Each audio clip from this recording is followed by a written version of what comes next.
নমস্কার, আমি ডায়েটিশিয়ান জয়তি। সকলকে জানাই পুজোর আগাম শুভেচ্ছা, অভিনন্দন এবং ভালোবাসা। আশা করি সবাই সুন্দরভাবে সুস্থ আছেন এবং ভালো আছেন। কিন্তু পুজোর ঢাকে কাঠি তো পড়ে গেল। চারিদিকে শিউলি ফুলের গন্ধ, কাশবন যেন ডাকছে। সেই জন্য পার্লারে ভিড় শুরু হয়ে গেছে। কিন্তু শুধু কি বাইরে থেকে সাজগোজ করলেই হবে? জিমগুলোতেও তো ভিড় হচ্ছে, তাই তো? সেই জন্য আমাদের ভেতর থেকে এবং বাইরে থেকে সমানভাবে নিজেকে সুন্দর করে সাজিয়ে তুলতে হবে। পুজোর আগে যদি ঝটপট করে একটু ডায়েটটাই চেঞ্জ করে নেওয়া যায় এবং একটু জিম বা ফিজিক্যাল এক্সারসাইজ করা যায়, তাহলে কিন্তু 1 মাসে 2 থেকে 4 কিলোটা ঝরিয়ে ফেলা কোনো ব্যাপারই না। বাঁয়ে হাত কা খেল হ্যায় ইয়ে। তাহলে আপনারা যদি আপনার পছন্দ মতো আপনার কাছাকাছি কোথাও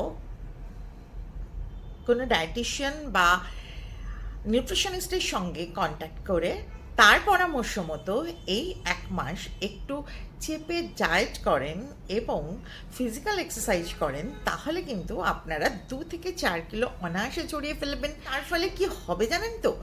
একটা তো ছিপছিপে ঝরঝরে ব্যাপার থাকবেই, তার সঙ্গে যেটা হবে, পুজোতে বাঙালি মানে কবজি ডুবিয়ে খাওয়া। খাওয়াতে কোনো কম্প্রোমাইজ চলবে না। বিরিয়ানি, ফুচকা, পিৎজা, চাউমিন, যা খুশি তাই। মানে সে একটা নস্টালজিক ব্যাপার আমাদের ছোট্টবেলা থেকে। পুজো মানেই একদম bhelpuri, egg roll, chicken roll. সেই জন্য পুজোর সময় হেঁটে হেঁটে ঠাকুর দেখা, তাতে ক্যালোরিটা অনেকটা বার্ন হবে।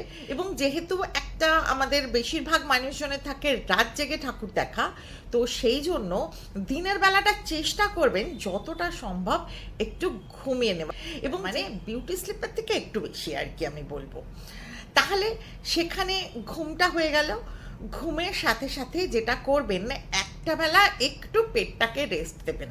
মানে হালকার ওপরে খাওয়া বা একটা খাওয়া একটু স্কিপ করে গেলেন, তারপরে আবার ঠাকুর দেখা, আবার হাঁটা, আবার কবজি ডুবিয়ে খাওয়া। এবং তার ফলে এই যে আপনি ওজনটা কমিয়েছেন, যদি 4 কিলো ওজন কমিয়ে থাকেন তাহলে 2 কিলো ওজন মাত্র বাড়বে। আর যদি 2 কিলো কমিয়ে থাকেন তাহলে ওই দিক 2 কিলো বাড়বে। তার মানে সেই সেম জায়গায় এসে দাঁড়াবে, তাই তো? তারপরে জোর পরে আবার ঠিক আপনি ডায়েটে ফিরে আসবেন।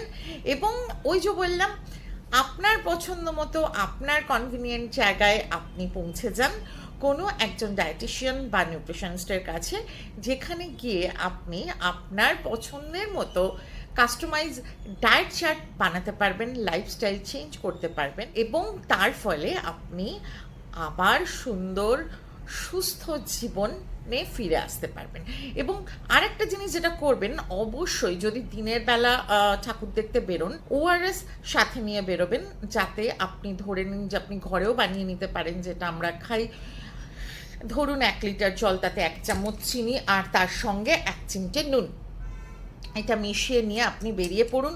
সুন্দর করে খেতে থাকুন, বাড়ির লোকের জন্য নিয়ে যান।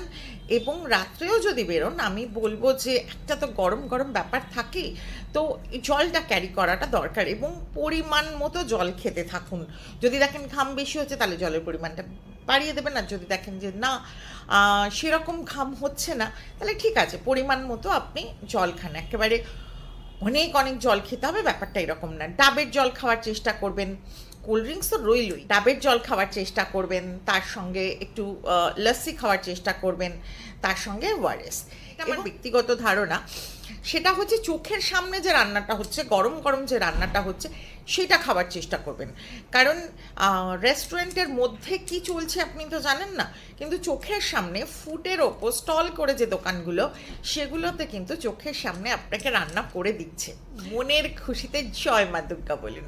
সবাই সুস্থ থাকুন, ভালো থাকুন, ভালো করে পুজো কাটান, মন থেকে শরীর থেকে সুস্থ থেকে। তাহলে পুজোর পর আবার দেখা হবে আপনাদের সঙ্গে। Thank you.